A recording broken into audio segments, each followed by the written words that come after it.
Today we have a 2006 Chrysler 300. We'll be replacing the drive belt. So to replace the drive belt in this Chrysler 300, you're just gonna need a 3/8 ratchet.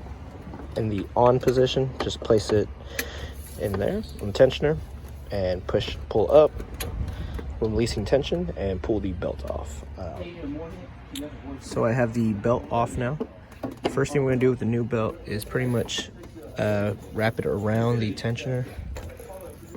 So we're gonna start with the bottom ones first, wrapping around the crank and the AC compressor down there, as well as wrapping this around here, looping it through around the tension. So go ahead and get that in place, and then we'll get the drive belt completely installed. So after looping the drive belt over the AC compressor and the crank there, I slid it around, looped it around the tensioner here so that the flat side is on here, not the rib side, this side here. So then put it on the power steering pump, over the idle pulley, and now we just have to worry about the alternator over here. So now I'm gonna release the tension on the tensioner and pulling it onto the alternator.